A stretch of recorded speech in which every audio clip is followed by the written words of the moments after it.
نحمده ونستعينه ونستغفره ونعوذ بالله من شرور أنفسنا ومن سيئات أعمالنا من يهده الله فلا مضل له ومن يضلل فلا هادي له أشهد أن لا إله إلا الله وحده لا شريك له وأشهد أن محمدًا عبده ورسوله أما بعد أعوذ بالله من الشيطان الرجيم بسم الله الرحمن الرحيم ولا تمدن عينيك إلى ما متعنا به أزواجا منهم زهرة الحياة الدنيا لنفتنهم فيه ورزق ربك خير وأبقى۔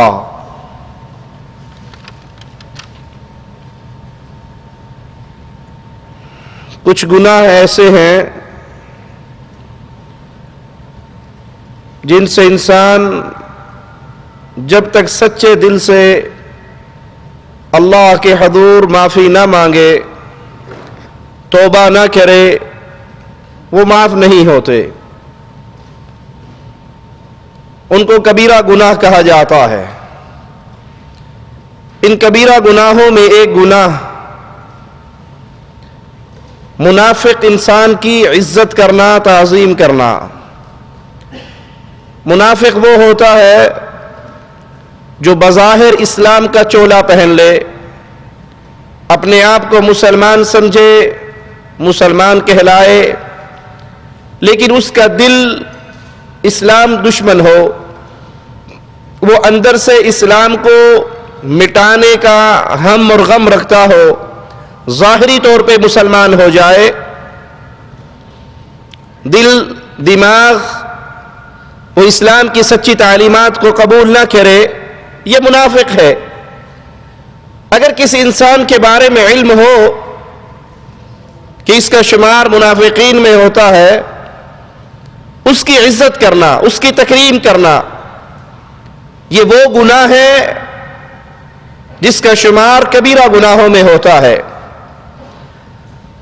رسول اللہ صلی اللہ علیہ وسلم کا فرمان سنیے، اور ابو داؤد کے اندر یہ روایت موجود ہے۔ اللہ کے حبیب علیہ الصلاۃ والسلام فرماتے ہیں، منافق کو سردار مت کہو۔ سید، سردار، عزت کا نام، شرف کا نام، اس سے منافق کو خطاب نہ کرو، منافق کو سردار مت کہو۔ اگر وہ تمہارا سردار ہے تو تم نے اپنے رب کو ناراض کر دیا۔ وہ انسان جس نے اسلام کا جھوٹا چولا پہنا ہے، حقیقت میں وہ اسلام دشمن ہے۔ آپ کو پتا ہے اس کے عقیدے، اس کے اعمال، اس کے کرتوت اسلام کی تعلیمات کے خلاف ہیں۔ اگر آپ اس کو عزت دیتے ہو، آپ اس کو سردار، بڑا، امام، حضرت اور شیخ کے نام سے یاد کرتے ہو، تو آپ اپنے اللہ کو ناراض کر رہے ہو۔ یہ حدیث سمجھانے کے لیے میں آپ کو مثال دیتا ہوں۔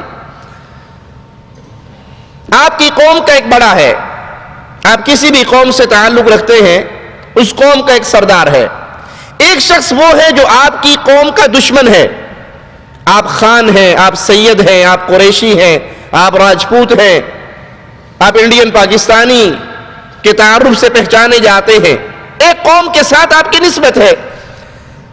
آپ قوم کے دشمن کی عزت کرو گے؟ اور اگر آپ قوم کے دشمن کی عزت کرو تو قوم والے آپ سے محبت کریں گے؟ اللہ کے لیے اعلیٰ مثال سمجھانے کے لیے عرض کرتا ہوں، ہر قوم والا اپنے قوم کے دشمنوں سے دشمنی کرتا ہے۔ بلکہ جہالت کی حالت تو یہ ہے کہ قوموں کی دشمنی نسلوں پہ چلتی ہے۔ اس کی ہمارے پردادا سے لڑائی ہوئی تھی، وہ لڑائی پردادا سے چلی، دادا، پھر ابو، پھر آپ کی نسل تک چلتی، یہ ہماری قوم کا دشمن ہے۔ ایک شخص وہ ہے جو اسلام کا دشمن ہے، جو اسلام کا دشمن ہے، حقیقت میں وہ اللہ کا دشمن ہے۔ جو اسلام کو نہیں مانتا، جو اسلام کو مٹانا چاہتا ہے، جو اسلام کی تعلیمات کو ٹھوکر مار کے بھیس بدلتا ہے اسلام کا، اور حقیقت میں وہ اسلام دشمن ہے، اگر آپ اس کی عزت کرو گے تو حقیقت میں آپ اللہ کے دشمن کی عزت کر رہے ہو تو جو اللہ کے دشمن کی عزت کرے، جو منافق کی عزت کرے، جو مشرک کی عزت کرے، جو کافر کی عزت کرے، وہ اپنے اللہ کو ناراض کر رہا ہے۔ ہو سکتا ہے اس کے پاس مال ہو، اس کے پاس جھوٹی عزت ہو، اس کے پاس دنیا کی سیاسی قوت ہو، وہ دنیا کی نعمتوں میں اور دنیا کی قوتوں میں گھرا ہو، اور آپ اس کے مال کو دیکھ کر، اس کے عہدے کو دیکھ کر، اس کے شرف اور مقام کو دیکھ کر آپ بھی اس کی عزت کرنے لگ جاؤ، آپ بھی اس کے ساتھ پیار اور محبت کا معاملہ کرو، اور وہ اللہ کے دین کے ماجرے میں اللہ اور اس کے رسول کی تعلیمات کا دشمن ہے، تو یاد کر لیجئے اگر کوئی انسان کسی منافق کی عزت کرتا ہے تو وہ اپنے اللہ کو ناراض کر دیتا ہے۔ یہ دنیا کی جاہ و حشمت جو اسے دی گئی ہے، مالک اس کو بطور آزمائش، بطور فتنہ ان کو دیتا ہے۔ آئیے اللہ کا کلام سنتے ہیں، وَلَا تَمُدَّنَّ عَيْنَيْكَ إِلَى مَا مَتَّعْنَا بِهِ أَزْوَاجًا مِّنْهُمْ زَهْرَةَ الْحَيَاةِ الدُّنْيَا، اپنی نگاہیں ہرگز ان چیزوں کی طرف نہ دوڑانا جو ہم نے ان میں سے مختلف لوگوں کو آرائش دنیا دے رکھی ہے۔ ہم نے اہل دنیا کو، اہل شرک کو دنیا کی آرائش، دنیا کا مال و متاع، دنیا کی کر و فر دے رکھی ہے، تو اپنی نگاہ ان کے پیچھے نہ دوڑانا۔ یہ ہم نے ان کو کیوں دی ہے؟ لِنَفْتِنَهُمْ فِيهِ، ان کی آزمائش کے لیے، یہ فتنے کے لیے، تاکہ انہیں اس میں آزمائے۔ وَرِزْقُ رَبِّكَ خَيْرٌ وَأَبْقَى، تیرے اللہ کا دیا ہوا رزق، تیرے رب کا دیا ہوا رزق وہ بہتر ہے اور باقی رہنے والا ہے۔ آپ کے ہاں کوئی ایسا شخص ہے جو دنیا کی عزت میں، دنیا کے کر و فر میں، دنیا کے مقام، سیاسی قوت میں، پیسے میں، کار کوٹھی میں بہت اعلیٰ درجے کا ہے، لیکن جب اس کے دین کے معاملات کو دیکھتے ہو وہ اسلام دشمن ہے، وہ قرآن دشمن ہے، وہ محمد کریم صلی اللہ علیہ وسلم کا دین کا دشمن ہے، تو کبھی بھی ان کو دیکھ کر ان کے پیچھے دوڑنا، ان کی عزت کرنا، ان کے ساتھ پیار اور محبت کا سلوک کرنا، ان کی تکریم کے لیے اسلام اس کی اجازت نہیں دیتا۔ تو اس آیت اور حدیث سے ثابت کیا ہوا؟ گمراہ لوگوں کی مجلسوں میں بیٹھنا، گمراہ لوگوں کے تہواروں میں شرکت کرنا، ان کے پروگراموں کی رونق بننا مسلمان کے لیے جائز نہیں ہے۔ آپ اس مجلس کے اندر بیٹھیں گے جہاں پر آپ کی قوم کو گالی دی جائے؟ کیا اس مجلس کا حصہ بنیں گے جہاں آپ کے والدین کو گالی دی جائے؟ اللہ کے لیے اعلیٰ مثال سمجھانے کے لیے عرض کرتا ہوں، کوئی بھی غیرت مند اس مجلس میں نہیں بیٹھے گا جہاں اس کے بڑوں کو گالی دی جائے۔ میں ایک ایسے تہوار میں، ایک ایسے پروگرام میں، ایک ایسی پارٹی میں کیسے جا کر بیٹھ سکتا ہوں جہاں اللہ اور اس کے رسول کو گالی دی جائے؟ مومن اس کو گوارا نہیں کرتا۔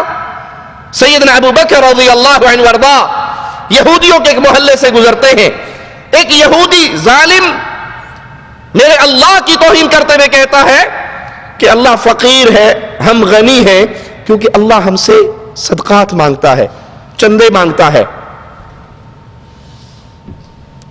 ہمارے جیسا ہوتا تو کیا کرتا؟ جگہ جتنے لگ گیا ٹھیک لگ گیا، اس کا دین ہے، اس نے اپنی قبر میں جانا، ہم نے اپنی قبر میں جانا۔ یاد کر لیجئے جس کو اپنے رب سے محبت ہوتی ہے وہ رب کی توہین کو برداشت کبھی نہیں کر سکتا، اس کے لیے گردن کٹوانا آسان ہوتا ہے، رب کی توہین برداشت کرنا آسان نہیں ہوتا۔ اٹھے اور اس کے چہرے پہ تھپڑ مارا۔ وہ آ کر رسول اللہ صلی اللہ علیہ وسلم کو شکایت کرتا ہے کہ آپ کے ساتھی نے مجھے مارا ہے۔ پیارے حبیب علیہ الصلوۃ والسلام پوچھتے ہیں ابو بکر اس کو کیوں مارا؟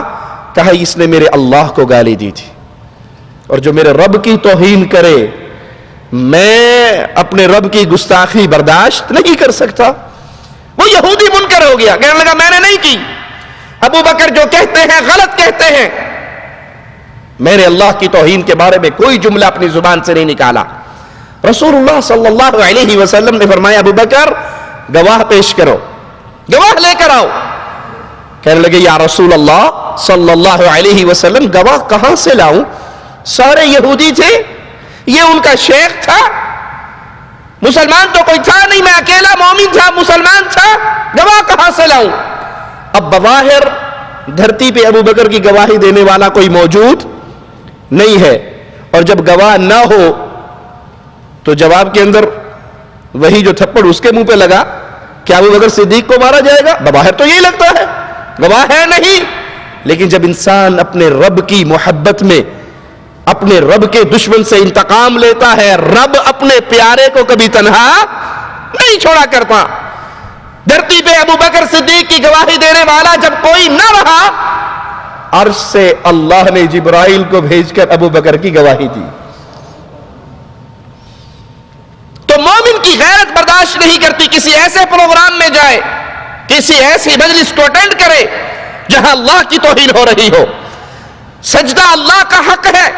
مومن کبھی کسی مجلس میں جہاں پر غیر اللہ کو سجدہ ہو، جہاں پہ قبروں کو سجدہ ہو، جہاں پہ پیر اور فقیر کو سجدہ ہو، جہاں پہ قبر کا طواف ہو، جہاں پر یا علی مدد اور یا رسول اللہ مدد کے نعرے لگ رہے ہو، اللہ کو چھوڑ کر اللہ کے پیاروں کی عبادت کی جا رہی ہو، ان کو پوجا جا رہا ہو، مومن کبھی بھی ایسی مجلس کو رونق بخشنے کے لیے شامل، ہاں اگر اس میں قوت ہے، اگر اس میں طاقت ہے، اگر اس میں بیان کی صلاحیت ہے، اور وہاں جا کر وہ اس شرک کا، اس بدعت کا، اس خلاف شریعت کام کو روک سکتا ہے تو جاتا ہے. اور اگر روک نہیں سکتا تو شریک ہونا اسلام میں جائز. آپ نے اکثر دیکھا ہوگا انڈیا پاکستان میں محرم کا جب جلوس نکلتا ہے تو کیا کہتے ہیں؟ چلیے ویکھیے تو صحیح ہوندا کیے. شغل میلے کے لیے، ہنسی مذاق کے لیے، دیکھنے کے لیے، آؤ دیکھے ہوتا کیا ہے. کسی بھی اہل شرک کی مجلس میں شرکت کا مومن کے پاس صرف ایک راستہ ہے کہ وہاں پر جائے اور اس محفل کے اندر ہونے والے غیر شرعی کاموں سے روک دے. ہاتھ سے روکے، زبان سے روکے. نہ ہاتھ کی طاقت نہ زبان کی طاقت تو وہاں بیٹھ کر مشرکوں کے جھرمٹ میں، گدی نشینوں کے جھرمٹ میں خاموش نہیں بیٹھا جا سکتا. اسلام اس سے منع کرتا ہے. نہ اہل شرک کو ان کے پروگراموں کی مبارکباد دی جا سکتی ہے. جیسے آپ اکثر کمپنیوں میں دیکھتے ہوں گے کچھ عیسائی لوگ بھی ہے، کچھ ہندو بھی ہے. اب اگر کفار کا کوئی فنکشن آتا ہے، ہولی کی رسم آتی ہے، دیوالی کی رسم آتی ہے، بسنت کا موسم آتا ہے. بسنت تو ماشاءاللہ مسلمان بھی منانے لگ گئے نا، صرف کافروں کا نہیں رہا. اگر وہ دلی میں ہندو مناتے ہیں تو لاہور کی چھتوں پہ مسلمان بھی مناتے ہیں. انا للہ و انا الیہ راجعون. یا عیسیٰ علیہ السلام کی پیدائش کا کرسمس ڈے آتا ہے اور وہ مناتے ہیں. کسی مسلمان کے لیے جائز نہیں وہ کفار کے پروگراموں میں شرکت کرے یا ان کو صرف مبارکباد دے. جب آپ نے ان کا ہدیہ قبول کر لیا کرسمس ڈے پر، آپ نے جب ان کی طرف سے کھانا کھا لیا، آپ نے ان کو اپنی مسجد میں بلا لیا، ان کے لیے دروازے کھول دیے، تو آپ نے اس پروگرام کو قبول کیا نا، آپ اس پہ راضی ہوئے. اور عیسیٰ علیہ السلام کی ولادت کا دن جو کفار کے ہاں ہے، اس کا ہدیہ قبول کرنا، اس کی مبارکباد دینا، اس پہ راضی ہونا، شاید کسی کے ذہن میں معمولی سا ماجرا ہو. یہ بہت بڑا مسئلہ ہے، چھوٹا مسئلہ نہیں. اور وہ کیا ہے کہ آپ نے ان کا وہ عقیدہ تسلیم کر لیا کہ نعوذ باللہ عیسیٰ اللہ کا بیٹا ہے. آپ نے اس بات کو مان لیا کہ عیسیٰ اللہ کا بیٹا ہے، اور یہ تسلیم کرنا بہت بڑا جرم ہے. تکاد السماوات يتفطرن منه وتنشق الارض وتخر الجبال هدا ان دعوا للرحمن ولدا. یہ کہنا کہ عیسیٰ اللہ کا بیٹا ہے اتنا بھاری جملہ ہے، نہ آسمان برداشت کر سکتا ہے، نہ پہاڑ برداشت کر سکتے ہیں، نہ زمین برداشت کر سکتی ہے کہ کوئی شخص یہ عقیدہ رکھے کہ عیسیٰ اللہ کا بیٹا ہے. بخاری مسلم میں سید عائشہ رضی اللہ تعالی عنہ سے یہ روایت موجود ہے کہ رسول اللہ صلی اللہ علیہ وسلم نے فرمایا، ایک لشکر، وہ مسلمان جو خانہ کعبہ میں پناہ لے لیں گے قیامت سے پہلے، تو ایک لشکر ان کو ہلاک کرنے کے لیے، ان کو قتل کرنے کے لیے چلے گا. یہ لشکر مقام بیضا پر پہنچے گا تو اللہ پورے لشکر کو زمین میں دفن کر دے گا، دھسا دے گا.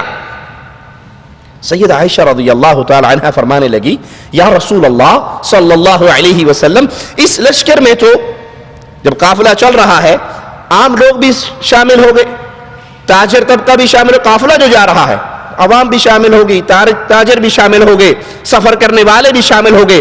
تمام لشکر والوں کی نیت ان مسلمانوں کو قتل کرنے کی نہیں ہے، لیکن جب اللہ نے غرق کیا، ان کو برباد کیا، دھسایا زمین میں، زمین بھاڑ کے اندر دفن کر دیا، تو پورے لشکر کو کر دیا.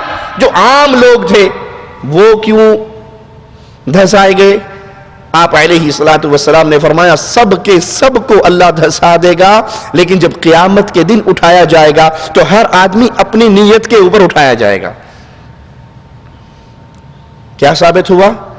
کہ ان لوگوں کے ساتھ سفر کرنا، ان لوگوں کے پروگرام میں شریک ہونا جو اللہ کے دشمن ہیں، مسلمان کے لیے جائز نہیں ہے. کیونکہ اگر اللہ کا عذاب آیا تو جہاں وہ ہلاک ہوں گے، وہ مارے جائیں گے، یہ بھی مارے جائیں گے. الگ ماجرا ہے کہ قیامت کے دن جب اٹھایا جائے گا تو ہر کسی کو اپنی اپنی نیت کے اوپر اٹھایا جائے گا.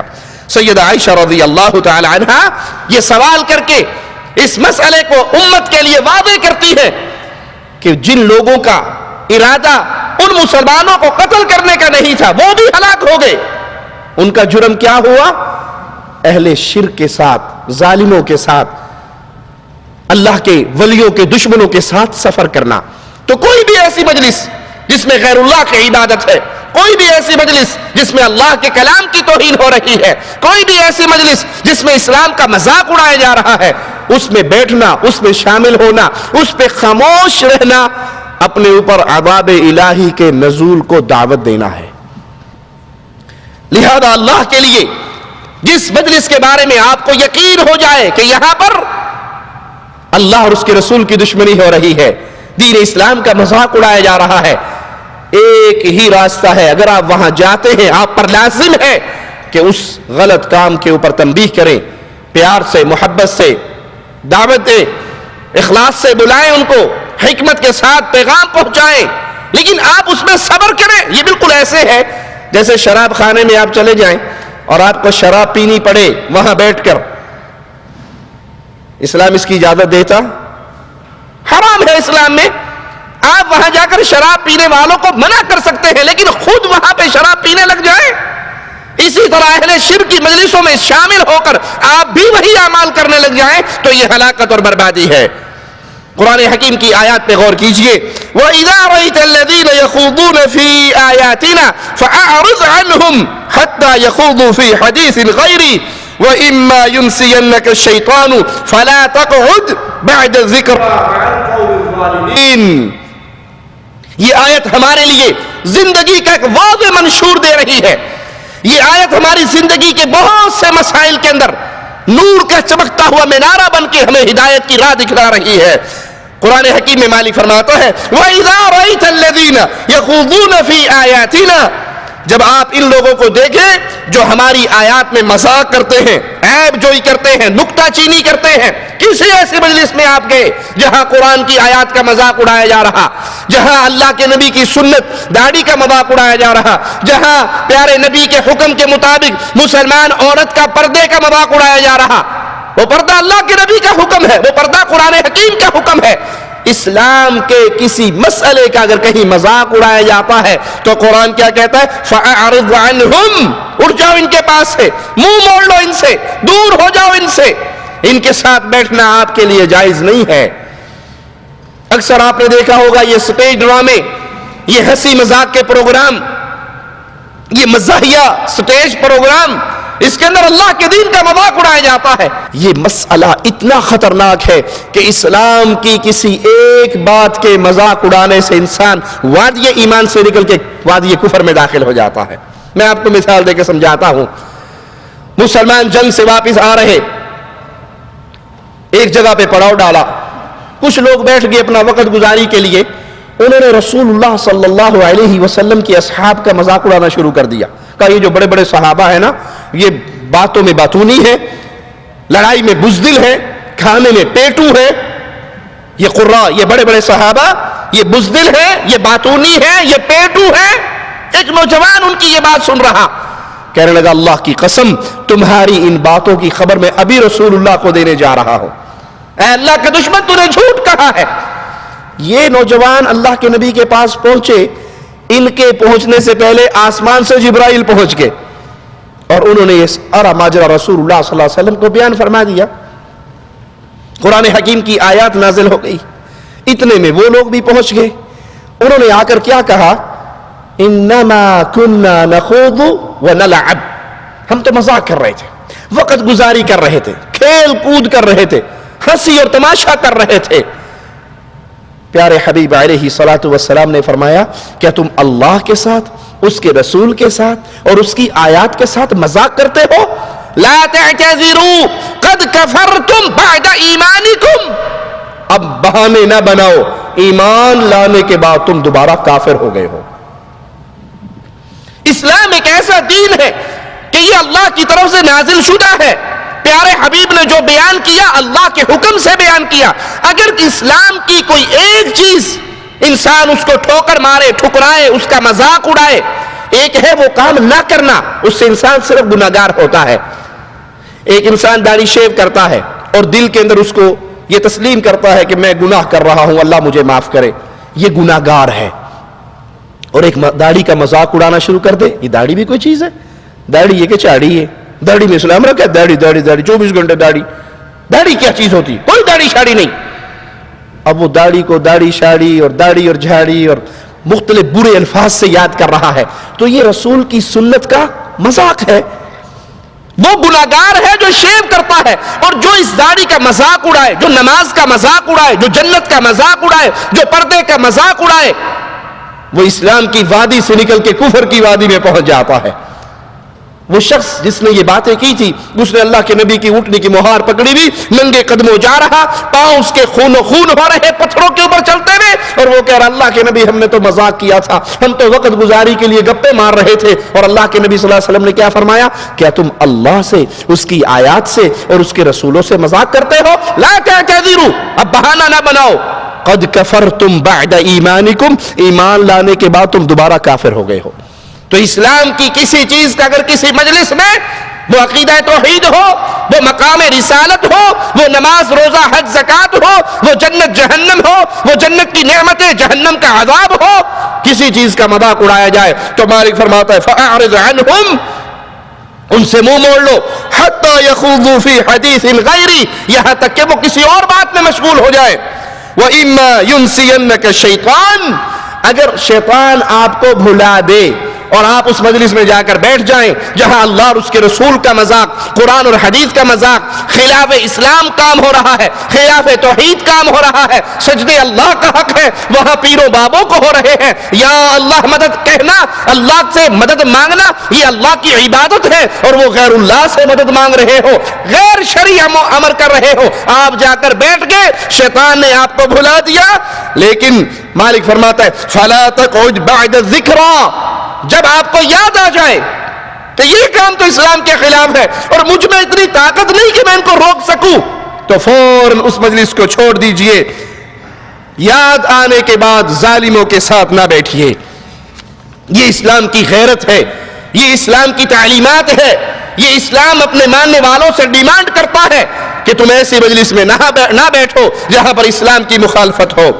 ابو داؤد اور ترمذی میں سیدنا ابو سعید رضی اللہ عنہ ارضا سے یہ روایت ہے کہ رسول اللہ صلی اللہ علیہ وسلم نے فرمایا مومن کے سوا کسی کو اپنا دوست نہ بناؤ۔ یہ حدیث بڑی پیاری سمجھنے کے قابل ہے۔ مومن کے علاوہ کسی کو اپنا دوست نہ بناؤ، اور پرہیزگار نیک آدمی کے علاوہ کسی کو کھانا نہ کھلاؤ۔ اپنا کھانا وہ متقی کو، پرہیزگار کو کھلاؤ، اپنی دوستی مومن کے ساتھ کرو۔ مومن کے ساتھ دوستی کرنے کا کیا فائدہ ہے کہ اگر مجھ پہ شیطان غالب آئے، میں گناہ کی طرف جانے لگوں، میرا دوست مومن ہو تو مجھے روکے گا، مجھے منع کرے گا، بھائی فلم نہیں دیکھنی، بھائی گانے نہیں سننے، بھائی سگریٹ نہیں پینی، بھائی نماز کا ٹائم ہوگا اٹھو مسجد میں جائے۔ مومن آپ کو نیکی کے راستے کی طرف لے کر جائے گا، اس سے دوستی کیجئے۔ اور اگر برے کے ساتھ دوستی ہوگی، آپ اٹھنے لگے اذان سن کے، بہ جا یار شاہد افریدی دی بیٹنگ لگی، ٹھہر جائے 5 منٹ میچ سے دیکھ لے، وہ آپ کو روکے گا، وہ آپ کو بٹھائے گا، وہ آپ کو بے حیائی کی طرف لے کر جائے گا، وہ آپ کو فلموں کی طرف، گانوں کی طرف، دین سے دوری کی طرف لے جائے گا۔ اس کی مثال دیتے ہوئے رسول اللہ صلی اللہ علیہ وسلم نے اچھے اور برے دوست کی مثال کیا دی؟ اچھا دوست ایسے ہے جیسے خوشبو والا ہوتا ہے، خوشبو والے سے دوستی لگ جائے تو آپ کو ہر ملاقات پہ یا تو خوشبو لگا دیا کرے گا، ہدیہ دے دیا کرے گا، اور اگر وہ کنجوس بھی ہوا تو اس کے خوشبو سے، تھیلے سے آپ کو خوشبو تو آتی رہے گی نا، اتنا فائدہ تو ملے گا۔ اور برے آدمی سے دوستی کی مثال کیا ہے؟ جیسے بھٹی والے کے پاس جا کر بیٹھ جاؤ، جو بھٹی جلا رہا ہے، آگ جلا رہا ہے، پہلا کام تو یہ ہوگا اس کے ساتھ بیٹھو گے، کوئی نہ کوئی چنگاری آپ کے اوپر گرے گی، آپ نے کپڑے جلائے گی، اور اگر آگ کا کوئی چنگاری آپ پہ نہیں بھی گرتی تو کم از کم منہ کالا تو ہوگا دھوئیں سے، بدبو تو آئے گی۔ تو اللہ کے پیارے حبیب فرماتے ہیں جب دوستی کرو، محبت کرو، ساتھی بناؤ تو مومن کو، اور کھانا کھلاؤ تو متقی اور پرہیزگار کو۔ جب متقی اور پرہیزگار کو کھانا کھلاؤ گے اللہ تمہارے رزق کے اندر برکت پیدا فرمائے گا، اور وہ متقی اور پرہیزگار تمہارا رزق، تمہارا کھانا کھانے کے بعد اللہ سے تمہارے لیے دعائیں کرے گا، اللہ سے معافیوں کے سوال کرے گا۔ کبیرہ گناہوں میں ایک بہت بڑا گناہ علی الاعلان، کھلا گناہ کا ارتکاب کرنا۔ ایک تو وہ انسان ہے جو کنڈی لگا کے چھپ کے گناہ کرتا ہے، اور ایک وہ ہے جو اعلانیہ گناہ کرتا ہے، لوگوں کو بتا کر گناہ کرتا ہے۔ جو انسان کھل کھلا کر گناہ کرے، بتا کر گناہ کرے، یہ وہ انسان ہے جس کے دل میں اللہ کا ڈر نہیں ہے۔ جس کے دل میں اللہ کا ڈر ہوتا ہے، اس سے اگر غلطی ہو بھی جائے، گناہ ہو بھی جائے تو وہ معافی مانگنے کی کوشش کرتا ہے، وہ اللہ کے دربار کی طرف واپس آنے کی کوشش کرتا ہے۔ وہ پریشان، پشیمان، رنجیدہ دل ہوتا ہے کہ مجھ سے غلطی ہوگی، اللہ مجھے معاف کر دے۔ لیکن جو گناہ کرے اور پھر پبلک میں بتائے میں نے یہ کیا، میں نے یہ کیا، میں نے یہ کیا، تو اس کا معنی یہ ہے کہ اس کا دل اللہ کے ڈر سے خالی ہو چکا ہے۔ سیدنا ابو ہریرہ سے روایت ہے بخاری و مسلم میں، رسول اللہ صلی اللہ علیہ وسلم نے فرمایا میری امت کا ہر فرد قابل معافی ہے۔ حدیث پہ غور کیجئے، میری امت کا ہر فرد قابل معافی ہے سوائے ان لوگوں کے جو کھلا گناہ کرتے ہیں، وہ قابل معافی نہیں۔ اور یہ اعلانیہ گناہوں میں سے ہے کہ انسان رات کے اندھیرے میں چھپ کر گناہ کرے اور اللہ اس کے گناہ پہ پردہ ڈال دے۔ رات کو اس نے گناہ کیا، کنڈی لگی ہوئی، اندھیرا کیا ہوا، یہ گناہ میں مشغول ہے، کسی کو نہیں پتا، اللہ نے بھی پردہ ڈال دیا۔ لیکن جب صبح ہوئی تو یہ لوگوں کی مجلس میں آ کر اپنے گناہ پہ فخر کرتا ہے، اتراتا ہے، بتاتا ہے، اعلان کرتا ہے آج رات میں نے یوں کیا، آج رات میں نے یوں کیا، آج میں نے فلاں گناہ کیا، آج میں نے فلاں گناہ کیا۔ اللہ نے جو اس پہ چادر ڈال کے اس کو چھپا لیا تھا، اس پہ پردہ ڈال دیا تھا، یہ اپنے پردے کو چاک کرتا ہے۔ یہ وہ بد نصیب ہے جس کے لیے معافی نہیں ہے۔ گناہ ہو جانا انسان ہے، انسانی تقاضوں کے مطابق انسان سے گناہ ہو جاتا ہے۔ مومن گناہ پہ پشیمان ہوتا ہے، پریشان ہوتا ہے، روتا ہے، معافی مانگتا ہے، جھکتا ہے، اللہ کے دربار میں آتا ہے، پیشانی سجدے میں رکھتا ہے، اللہ سے معافی مانگتا ہے۔ اور اللہ کتنا مہربان ہے، کسی انسان سے گناہ ہو جائے، وہ وضو کرے، 2 رکعت نماز ادا کرے، سچے دل سے اللہ سے معافی مانگ لے، اس کے نامہ اعمال کو ایسے صاف کر دیا جاتا ہے گویا اس نے گناہ ہی نہیں کیا۔ اگر کوئی گناہ پر معافی مانگ لے، اللہ کے دربار میں آ جائے، رو پڑے اللہ کے سامنے، زندگی بھر کے گناہ معاف ہو جاتے ہیں۔ لیکن اگر کوئی اپنے گناہ کو اوپن کرتا ہے، بتاتا ہے، لوگوں میں آواز لگاتا ہے، مجلسوں کے اندر ذکر کرتا ہے میں یہ کرتا ہوں، میں یہ کرتا ہوں، میں یہ کرتا ہوں، تو یہ وہ بد نصیب ہے جو گناہ کر کے اللہ نے اس پر جو چادر ڈال دی تھی، اس کو چھپا دیا تھا، یہ اس کو تار تار کر کے لوگوں میں اپنے گناہ پہ فخر کرتا ہے، اس کے لیے معافی نہیں ہے۔ گناہ پر اصرار کرنا بھی کبیرہ گناہ ہے۔ گناہ ہو جانا، انسان کی عادت ہوئی، گناہ کر بیٹھا، غلطی ہو گئی انسان سے۔ مومن اور منافق، ان دونوں میں کیا فرق ہے؟ مومن سے غلطی ہو جائے وہ ایسے سمجھتا ہے جیسے پہاڑ اس کے اوپر گر گیا، وہ اس وقت تک روتا رہتا ہے جب تک اللہ اس کو معاف نہ کر دے، یہ معافی مانگتا ہے۔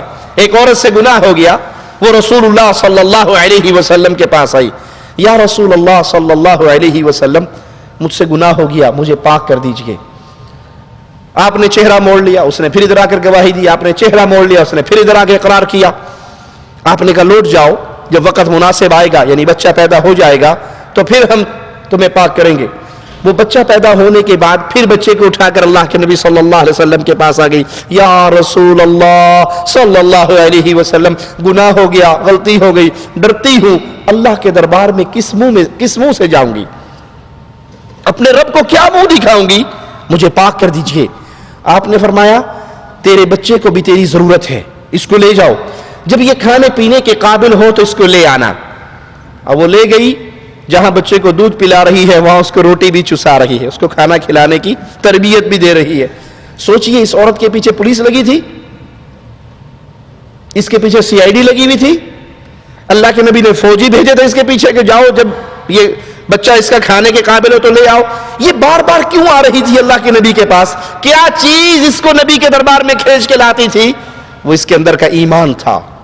انسان ہونے کے ناطے گناہ کر بیٹھی, لیکن ایمان اس کو بار بار پیارے حبیب کے دربار میں لے کے جا رہا ہے کہ کسی طرح میں پاک ہو جاؤں, یہ گناہ کا دھبا دھل جائے اور میں اللہ کے پاس گناہ سے پاک ہو کر پیش ہوں. جب وہ بچہ کھانے کے قابل ہو گیا, آپ نے بچے کو جدا کر دیا, اس کو صحابہ کے حوالے کر دیا کہ اس پہ پتھر برسا کے رجم کر دو, سنسار کر دو. سیدنا خالد نے ایک پتھر مارا جس سے اس کے خون کے کچھ چھینٹے سیدنا خالد کے اوپر گرے, اور وہ ناراض ہو کر غصے میں آ کر کہنے لگے, بدکارہ عورت کا خون میرے اوپر گرا, گندی عورت کا خون میرے اوپر گرا. رسول اللہ صلی اللہ علیہ وسلم کو جب خبر ہوئی, آپ نے کہا خالد اس کو بری عورت یا بدکار عورت یا زانیہ عورت نہ کہو, اس نے ایسی توبہ کی ہے, اس نے ایسی توبہ کی ہے, اگر محصول اکٹھا کرنے والے, چنگی اکٹھی کرنے والوں پر بھی اس کی توبہ کو تقسیم کر دیا جائے, اللہ سب کو معاف کر دے گا. گناہ ہو جانے پر مومن کی حالت یہ ہوتی ہے, وہ لوٹتا ہے, وہ پلٹتا ہے, وہ روتا ہے اللہ کے دربار میں. اور منافق کی حالت یہ ہوتی ہے کہ گناہ کر کے جیسے ناک پہ مکھی بیٹھی اڑا دی. تو گناہ پہ اصرار کرنا, گناہ کو بار بار کرنا, یہ بھی کبیرہ گناہ ہے. یہ ایمان کی نشانی نہیں ہے کہ انسان ایک گناہ کو اپنی عادت بنا لے. انسان سے گناہ ہو جانا اور ماجرا ہے, گناہ کو اپنی عادت بنا لینا یہ اور ماجرا ہے. مالک بیان فرماتا ہے, والذین اذا فعلوا فاحشة او ظلموا انفسهم ذکروا اللہ فاستغفروا لذنوبهم ومن يغفر الذنوب الا اللہ ولم يصروا على ما فعلوا وهم يعلمون. مومن کا حال کیا ہے؟ جب اس سے ناشائستہ کام ہو جائے یا گناہ کر بیٹھے تو فوراً اللہ کا ذکر کرتا ہے, گناہ ہو جائے فوراً اللہ کا ذکر کرتا ہے اور اپنے گناہوں کے لیے استغفار کرتے ہیں.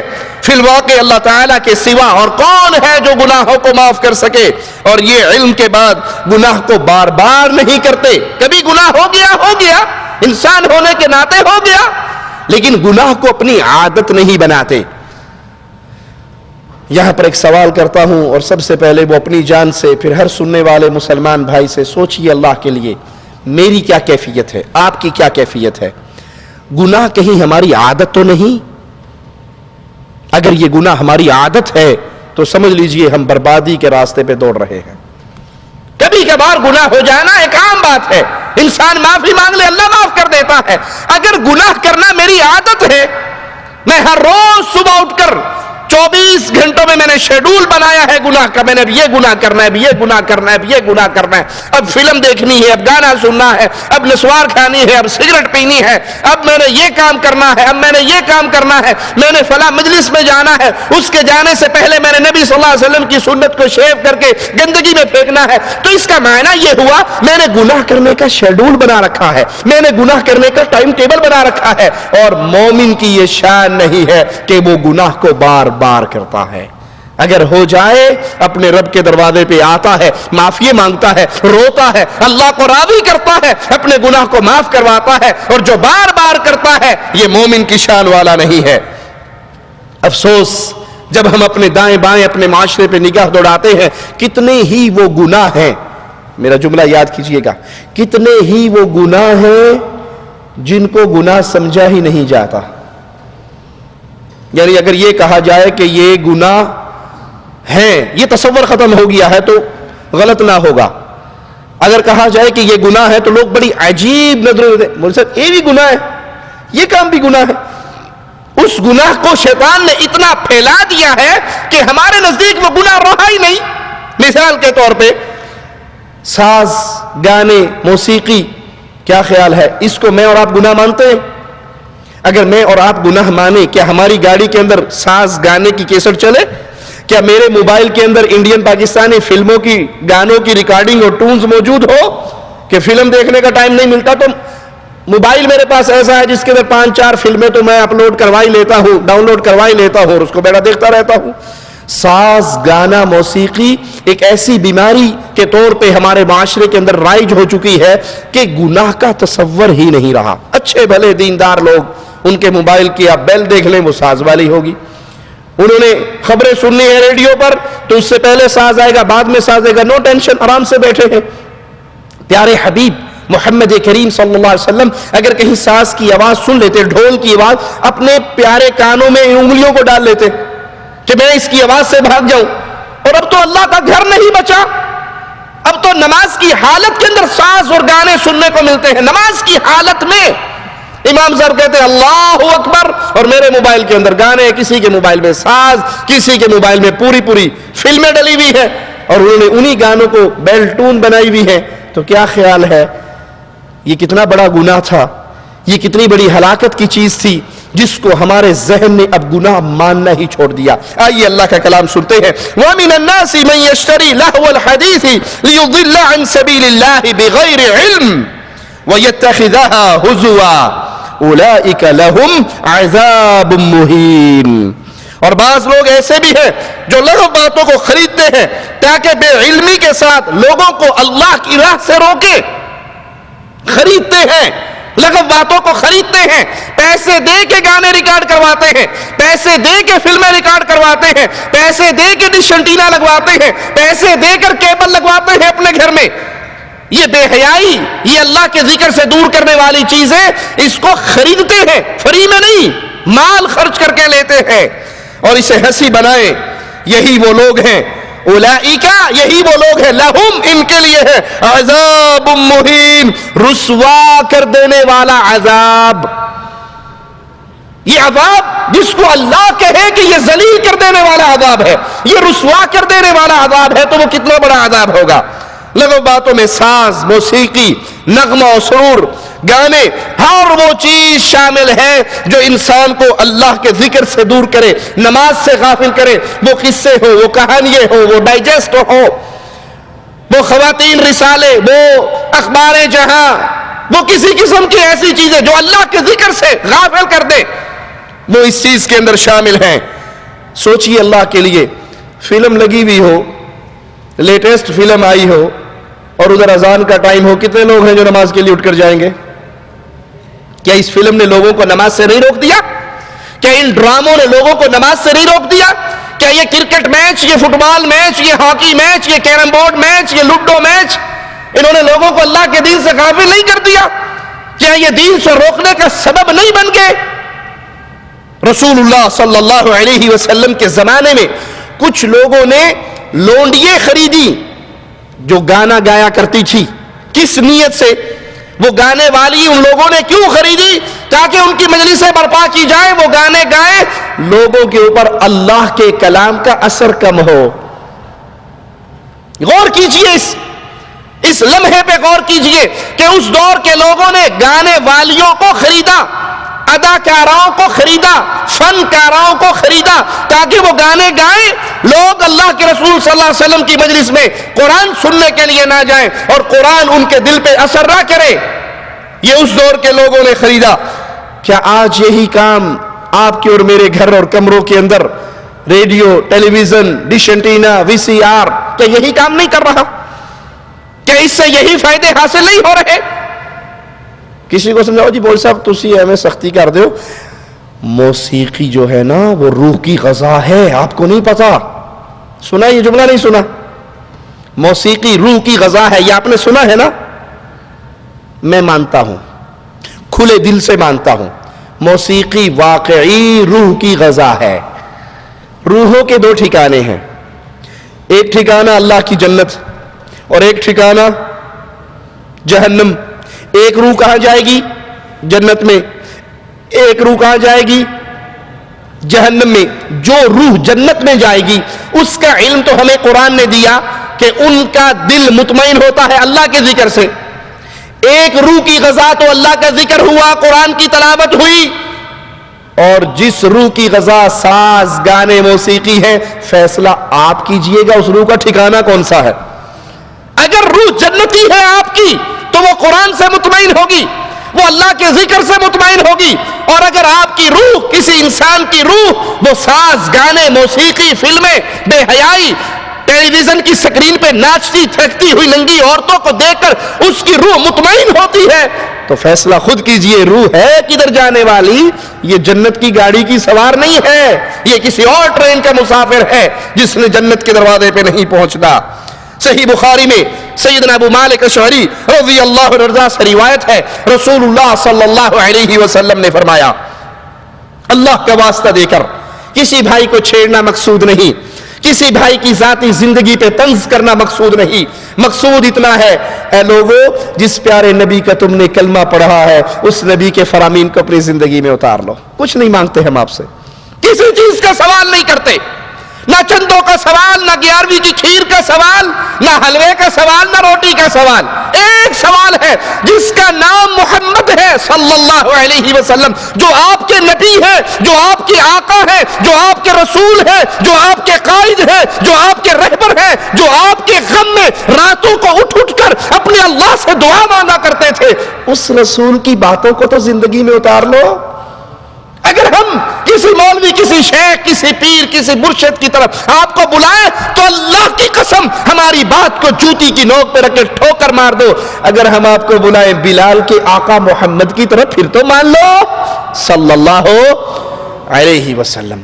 میرے اللہ نے ہمیں 2 ہاتھ دیے ہیں، پیارے حبیب نے ہمیں 2 چیزیں دی ہیں. ہمارے ہاتھ میں یا محمد کا فرمان ہے یا رب کا کلام ہے، تیسری کوئی چیز ہمارے پاس نہیں ہے. ہمارا سودا تو دیکھو، ہمارا مال تو دیکھو، ہم کس کی طرف بلاتے ہیں اس میں غور تو کرو.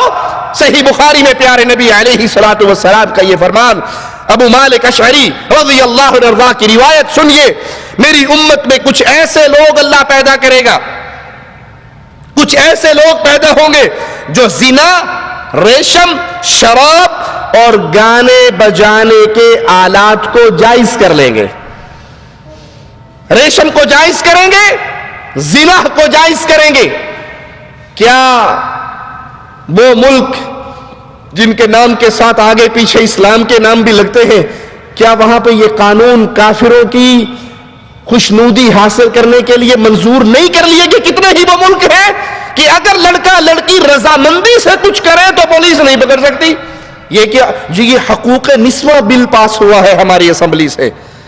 ارے جس کو اللہ زنا کہتا ہے، لڑکی راضی ہو تب بھی زنا، لڑکا راضی ہو تب بھی زنا، پوری قوم راضی ہو تب بھی زنا. جس کو رب نے حرام کیا ہے اسے کوئی حلال نہیں کر سکتا. پیارے نبی نے خبر دی، زنا کو جائز کر لیں گے، شراب کو جائز کر لیں گے، موسیقی کے آلات کو جائز کر لیں گے. اللہ بچائے تو بچائے، کس کا کمرہ ہے جو ساز سے بچا ہوا ہے؟ کس کا موبائل ہے جو گانوں اور فلموں سے بچا ہوا ہے؟ کس کی گاڑی ہے جس میں گانے اور ساز اور فلمیں نہیں ہیں؟ اور اس میں دل کے اندر یہ تصور بھی نہیں ہے کہ یہ گناہ ہے، اس کو جائز سمجھتے ہیں. اللہ تعالیٰ اب ملے گا کیا؟ ساز، گانے، موسیقی، ریشم، زنا کو جائز کرنے والوں کو ملے گا کیا؟ صحیح بخاری کی روایت، ذرا غور سے سنیے گا، اللہ تعالیٰ ان کی شکلوں کو قیامت تک کے لیے بندر اور خنزیر بنا دے گا. انا للہ و انا الیہ راجعون. اللہم لا تجعلنا منہم ولا معہم ولا فیہم. اللہ ہمیں ان بد نصیبوں میں شامل نہ فرمانا. ترمذی میں سیدنا عمران سے روایت ہے، پیارے حبیب محمد کریم فداہ ابی و امی صلی اللہ علیہ وسلم فرماتے ہیں، اس امت میں بھی زمین میں دھس جانے، پتھروں کی بارش، شکل و صورت کے بدل جانے کے عذاب آئیں گے. پھر سنیے گا آپ کے پیارے نبی کا فرمان، آپ کے آقا کا فرمان، آپ کے ہادی و مرشد کا فرمان. اس زمین میں، اس امت میں زمین میں دھس جانے، آسمان سے پتھروں کی بارش ہونے، شکل و صورتوں کے تبدیل ہونے کے عذاب آئیں گے. کب آئیں گے؟ کس جرم کی بنا پر آئیں گے؟ یہ عذاب اس وقت آئیں گے جب لوگ شراب پیئیں گے. اے امت محمدیہ، تم سے تو جنت کی شراب کے وعدے تھے. اگر تم اس دنیا میں اس بدبودار گندی عقل کو زائل کر دینے والی شراب کے پیچھے پڑ گئے تو سنو، جب لوگ شراب پیئیں گے، گانے والی لونڈیاں اختیار کریں گے اور آلات موسیقی بجائیں گے. ہم کتنے خوش ہوتے ہیں، بچہ 2-3 سال کا ہوتا ہے، اس کو چھوٹا سا پیانو لے کے دیتے ہیں، بچہ وہ باجا بجاتا رہتا ہے، گھر کے اندر ساز گونجتا رہتا ہے، اور ہم خوش ہو رہے ہیں کہ ہمارا بیٹا کتنا اچھا میوزک بجا رہا ہے۔ وہ چھوٹے چھوٹے باجوں سے لے کر وہ بڑے بڑے پیانو پہ آ جاتا ہے، باپ بڈھا سفید داڑھی بابا جی تسبیح ہاتھ میں مسجد میں جا رہا ہے، اور بیٹا بیٹھا کمرے میں پیانو بجا رہا ہے، وہ ساز بجا رہا ہے۔ یہ آپ نے بچپن سے اس کی تربیت نہیں کی، اس کی ہلاکت کے ذمہ دار آپ بھی ہو۔ جب یہ عمل ہوگا کہ لوگ آلات موسیقی، اب تو آلات موسیقی ایک چھوٹا سا ہاتھ کے اندر ریسیور ہے، چینل کے چینل بدلتے رہو، چینل پہ چینل بدلتے رہو، جہاں کہیں قرآن کی آیت والا چینل آ جائے اس کو بند کر دیتے ہیں، اور جہاں فلموں کا آ جائے تو پوری توجہ سے دیکھتے ہیں کہ ہو کیا رہا ہے۔ اے امت اسلام کب جاگو گی؟ اپنے پیارے نبی سے محبت کا ثبوت کب دو گے؟ یہ زندگی پہلی اور آخری مہلت ہے، اگر ختم ہو گئی وہاں پہ سوائے رونے کے کچھ نصیب نہ ہوگا۔ اس زندگی کے اندر فیصلہ کر لیجئے۔ ابن ماجہ میں ہے، پیارے حبیب علیہ الصلوۃ والسلام کا یہ فرمان سنیے، میری امت میں کچھ لوگ شراب کا نام بدل کر پئیں گے، ساز اور گانے والیوں کے گیتوں سے تفریح کا سامان پیدا کریں گے۔ کس سے سامان پیدا کریں گے؟ گانے والیوں کے نغموں سے، گیتوں سے۔ آج یہی نہیں ہو رہا، موبائل لے کے جاتے ہیں دکان پہ، اے جرا گانا پا کے دیتا سی، یہ پرانا ہو گیا، کوئی نما نہیں آیا، چنگا جی او پا چھڑ۔ یہ کس کا حال ہے؟ یہ کس کی خبر مل رہی ہے پیارے نبی کی پیاری زبان سے؟ 14 صدیوں پہلے آپ کیا فرما رہے ہیں؟ میری امت میں کچھ لوگ شراب پیئیں گے، نام بدل کر، سازوں گانے والیوں کے گیتوں سے تفریح کا سامان کریں گے، اللہ انہیں زمین میں دھسا دے گا اور ان میں سے بعض کو بندر اور خنزیر بنا دے گا۔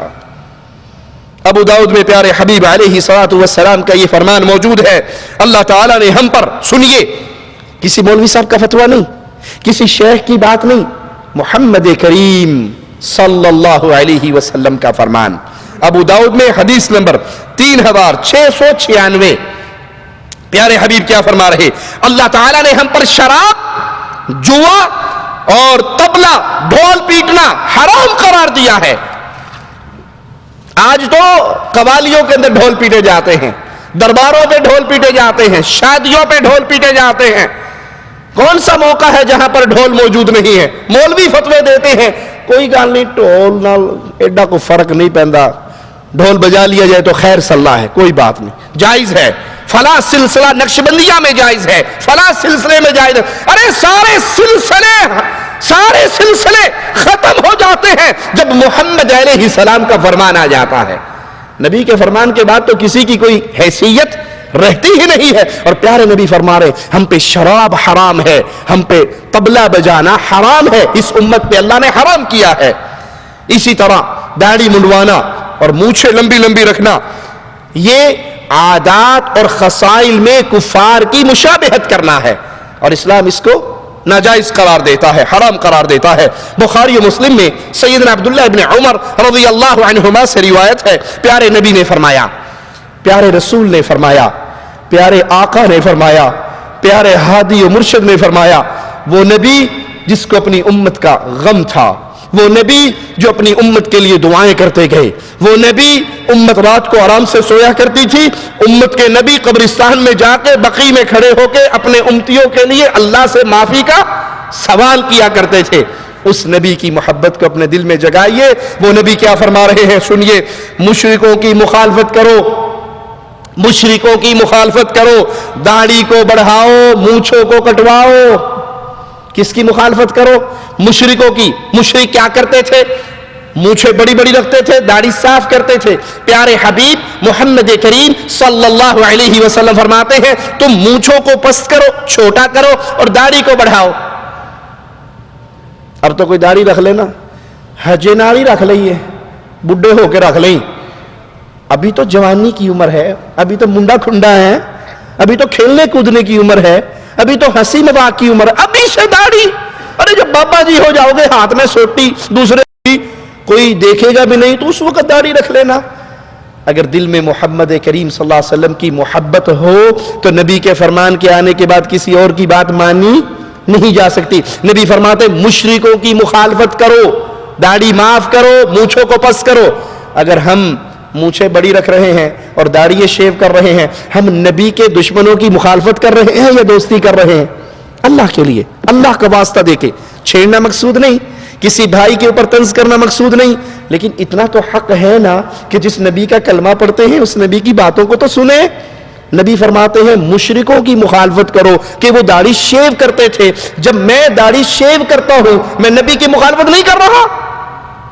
اور جو اپنی زندگی میں پیارے نبی کی مخالفت کرے اس کا ٹھکانہ کیا ہوگا، یہ فیصلہ آپ کیجئے گا، سوچئے گا۔ صحیح مسلم میں ابن عمر رضی اللہ عنہما سے روایت ہے، فرماتے ہیں اللہ تعالیٰ کے رسول صلی اللہ علیہ وسلم کو مونچھیں اچھی طرح کاٹنے اور داڑھی بڑھانے کا حکم دیا گیا۔ ابھی ہم کیا داڑھی رکھ لیں تو ثواب ہے، نہ رکھیں تو گناہ کوئی نہیں، سنا ہے نا؟ وہ جو داڑھی گھر کی کھیتی ہے، جب مرضی کاٹ دو، جب مرضی آ جائے کوئی بات نہیں، رکھو گے ثواب ملے گا، نہیں رکھو گے گناہ کوئی نہیں۔ لیکن صحیح مسلم حدیث نمبر 259 کیا بتا رہی ہے؟ اللہ تعالیٰ کی نبی کو حکم کون دیتا ہے؟ جی اللہ دیتا ہے۔ ابن عمر فرما رہے ہیں اللہ تعالیٰ کے رسول صلی اللہ علیہ وسلم کو مونچھیں کاٹنے اور داڑھی بڑھانے کا حکم دیا گیا۔ کس نے حکم دیا؟ اور جو اللہ حکم دے، جو اللہ حکم دے کیا وہ واجب نہیں ہوتا؟ جس چیز کا حکم اللہ دے، جی اللہ تو حکم دیتا ہے لیکن بیگم نہیں راضی ہوتی۔ میں اللہ کا واسطہ دے کے آپ سے سوال کرتا ہوں، جس بیگم کو، جس منگیتر صاحبہ کو رسول اللہ صلی اللہ علیہ وسلم کا چہرہ پسند نہیں، جو آپ کے گھر میں قدم اس شرط پہ رکھ رہی ہے کہ آپ سنت رسول صلی اللہ علیہ وسلم کو ذبح کریں، اس کی آنے کی ڈیمانڈ یہ ہے کہ مولوی سے گزارا نہیں ہوگا، میرے طرح کا منہ بناؤ گے تو میں تمہارے ساتھ ہنسی خوشی رہوں گی۔ اللہ کے لیے سوچو، جو آپ کے گھر میں آتے ہی نبی کی سنت کو ذبح کروا رہی ہے، اس کی کھوک سے خالد ابن ولید کو ماننے والے پیدا ہوں گے یا ہائے جمالو کرنے والے پیدا ہوں گے؟ جس کو ابتدا میں رسول کا چہرہ اچھا نہیں لگ رہا، وہ آپ کی نسلوں کا بیڑا غرق نہیں کر دے گی؟ پیارے حبیب علیہ الصلوۃ والسلام کا فرمان صحیح مسلم میں سیدنا ابو ہریرہ رضی اللہ عنہ سے روایت ہے، فرماتے ہیں مونچھوں کو کاٹو، داڑھیوں کو لٹکاؤ اور مجوسیوں کی مخالفت کرو۔ ایک فرمان میں فرمایا مشرکوں کی مخالفت کرو، دوسرے فرمان میں فرمایا مجوسیوں کی مخالفت کرو، داڑھییں معاف کرو اور مونچھوں کو کاٹو۔ اسی طرح کالا خضاب لگانا کبیرہ گناہ ہے، کالا خضاب لگانا کبیرہ گناہ ہے۔ نسائی میں ابن عباس رضی اللہ عنہما سے روایت ہے کہ اللہ کے نبی نے فرمایا آخر زمانے میں بعض لوگ کالا خضاب لگائیں گے، وہ جنت کی خوشبو بھی نہیں پا سکیں گے۔ کسی کے بال سفید ہو گئے، وہ داڑھی وہ مہندی لگائے، وہ کلر کرے، وہ براؤن کرے، وہ جو مرضی کلر کر لے، کالا رنگ کرنے کی اجازت نہیں ہے۔ پنجابی میں کہتے ہیں منہ کالا کرنے کی اجازت، ایک بال سفید ہوا پھاڑ لیا، دو بال سفید ہوئے پھاڑ لیے، 5-4 بال سفید ہوئے پھاڑ لیے، اب کتنے پھاڑ ہو گئے؟ 50% سفید ہو گئی۔ اب وہ شیشے میں کھڑا ہو کے پریشان ہوتا ہے کہ یار رہ گیا میں تے کمو، میری تو ہو گئی سفید۔ پھر تنگ آ کر پوچھتا ہے وہ دکان کدھر ہے؟ جی کون سی دکان؟ پھر وہ آہستہ سے کہتا ہے جہاں منہ کالا کروایا جاتا ہے۔ میں جی او دکان ہے۔ وہ آ کر کہتا ہے جی میرا منہ بھی کالا کر دو۔ کسی کے سفید بال ہوتے ہیں، مونچھیں سفید ہوتی، داڑھی کالی، کسی کی داڑھی سفید، مونچھیں کالی۔ کالا رنگ لگانے سے رسول صلی اللہ علیہ وسلم نے منع کیا ہے۔ کتنی شدید وعید ہے جو کالا رنگ داڑھی میں، مونچھوں میں، سر میں، بالوں میں استعمال کرتا ہے، وہ جنت کی خوشبو بھی نہیں پائے گا۔ جنت میں جانے کا سوال تو بہت دور رہ گیا نا، جو خوشبو سے محروم ہو گیا۔ گمراہی اور گناہ کے راستے کی طرف بلانا بھی کبیرہ گناہ ہے۔ صحیح مسلم میں پیارے حبیب محمد کریم صلی اللہ علیہ وسلم کا فرمان ہے، جو شخص اسلام میں کسی غلط کام کو رائج کرتا ہے اس کا گناہ اس کو بھی ملے گا، اور جتنے لوگ اس کے غلط کام کو دیکھ کر اس کے پیچھے چلیں گے سب کا گناہ ان کو بھی ملے گا اور اس کام کی ابتدا کرنے والے کو بھی ملے گا۔ صحیح مسلم میں